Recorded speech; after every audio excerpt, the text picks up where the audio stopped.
There's a creature in Star Wars that has been hiding in plain sight for 46 years. Most people walked right past it in 1980 and did not even register what they saw. It lasted maybe 3 seconds on screen.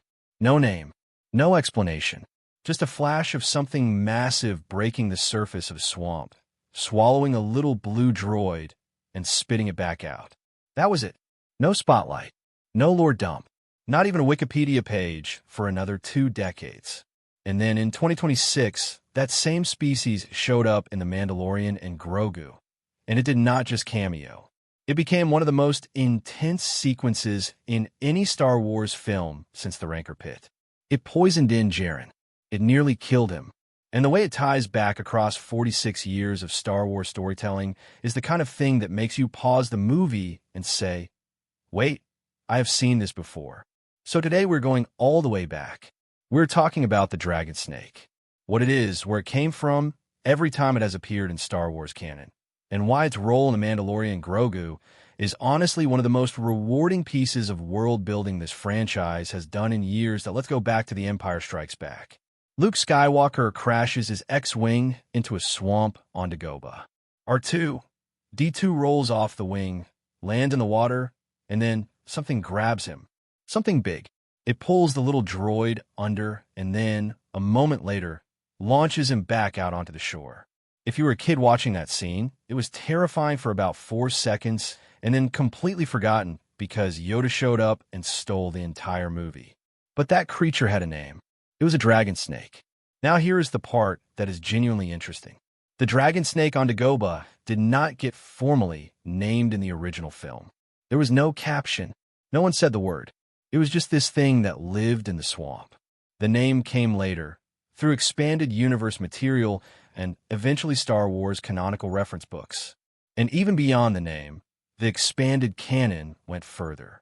Comics later revealed that the Dragonsnake living near Yoda's Hutt was not just any Dragonsnake. It was the king of the Dragonsnakes, the dominant creature in that part of the ecosystem. A larger, more aggressive specimen that was throwing the local environment out of balance just by existing.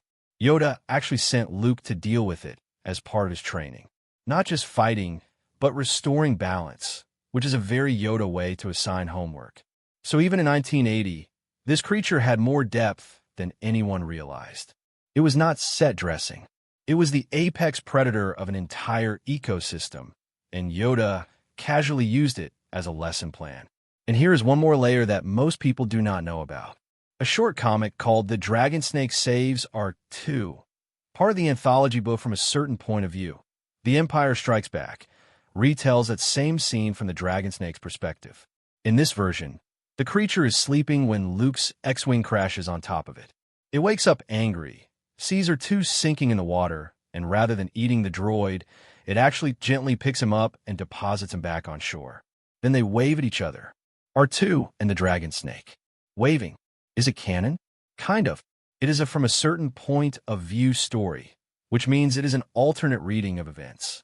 But it exists in official Star Wars publishing, and it is extremely charming, and it makes the Dragonsnake significantly less scary, which is maybe why it does not get talked about more. So after Dagobah, the Dragonsnake went quiet for a while. Then in 2011, Star Wars. The Clone Wars Season 3 brought the species back, and this time on a completely different planet. The episode is called Hunt for Zyro.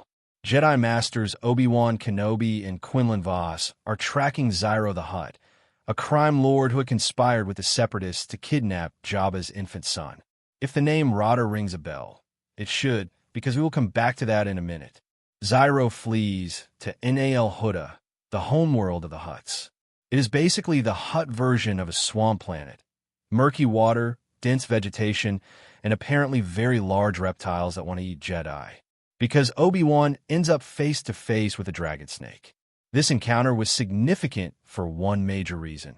It was the first time we saw a Dragonsnake fully emerge from the water in on-screen Star Wars. On Dagobah, you only ever saw the back and tail. On Nal Hutta, the whole creature came up, and it was genuinely threatening. Not something Obi-Wan could just walk away from. He had to actually fight it and ultimately drive his lightsaber through its head to survive. This episode also did something important for the lore. It established that dragon snakes are native to both Dagobah and Nal Hutta. These are not just background monsters. They are part of the specific ecosystem of Hutt space. Wherever the Hutts set up their swampy criminal empire, the dragon snakes are already there. That distinction matters more than it might seem at first. It means when Din Djarin faces one in the Mandalorian and Grogu, the creature is not randomly placed there for effect. It belongs there. The Hutt twins keeping a dragon snake as an execution device on Nal Hutta is actually the most realistic thing about their entire operation. Now we get to 2026.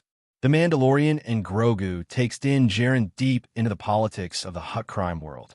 He is hired to deliver Rada the Hutt.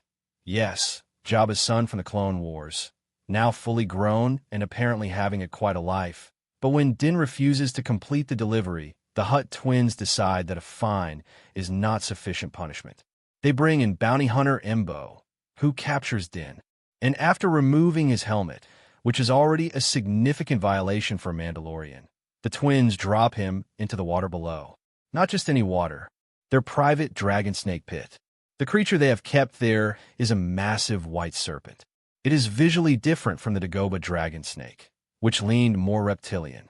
This one is sleeker, more serpentine, and the color choice makes it feel almost ceremonial, like something the twins specifically selected for its intimidation factor. Din gets bitten, he gets poisoned, and for a stretch of that film, the situation feels genuinely hopeless. This is not a monster he can punch his way through. He is already injured from fighting Embo, weakened, and now poisoned by a creature that is built to kill things much larger than a Mandalorian in Beskar armor. What saves him is Grogu, working with the Anzellan droid smiths to get him out. The full story resolves when the twins and Embo end up in that same pit during the final confrontation. The creature gets its meal. The irony there is pretty satisfying. Reviewers noted that the Dragonsnake fight is objectively better choreographed than the Rancor sequence in Return of the Jedi. That is a high bar. The Rancor is iconic, but the Dragonsnake scene uses modern cinematography, real weight in the creature design, and the poison mechanic adds a layer of sustained threat that the Rancor sequence did not have. Luke survived the Rancor by being clever. Din barely survived the Dragonsnake at all.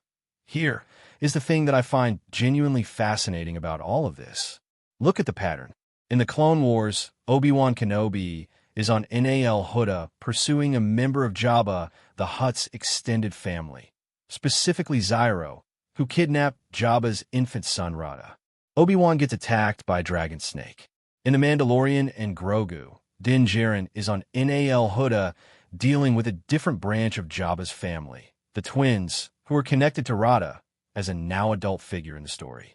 Din gets attacked by a Dragonsnake. The Hutt family tree keeps pulling people into Dragonsnake encounters. That is not an accident.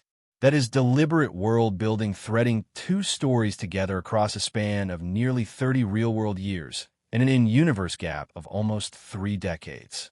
The Dragonsnake is essentially a recurring consequence of getting involved with Hutt politics. If you chase a Hutt, end up on Nal Hutta, and get too close to their power structure, a Dragonsnake is somewhere in your future. Obi-Wan found that out with a lightsaber. Din Djarin found that out with poison and a near-death experience. And then there is Dagobah.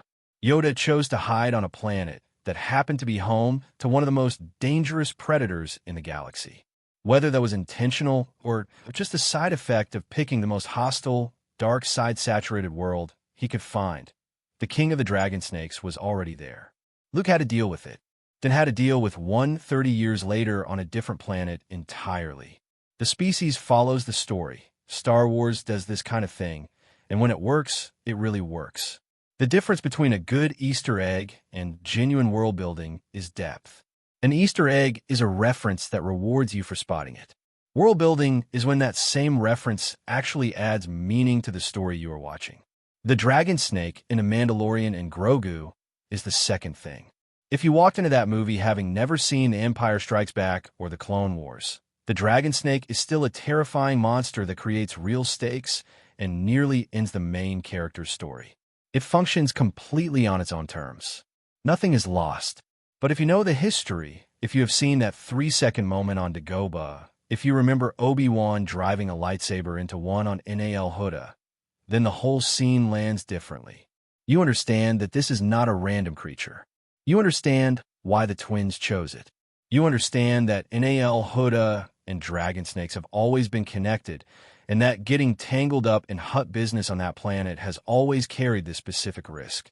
That is the kind of storytelling that justifies 46 years of a fictional universe continuing to expand. Not every story needs a Dragonsnake, but when the Dragonsnake shows up, it earns its place that the next time someone asks you to name a Star Wars creature with a history worth knowing, do not just say Rancor. Do not just say Sarlacc. Say Dragonsnake, and then explain why. If you want more deep cuts like this, creatures, lore connections, callbacks that span decades of Star Wars, stick around. There's a lot more where this came from.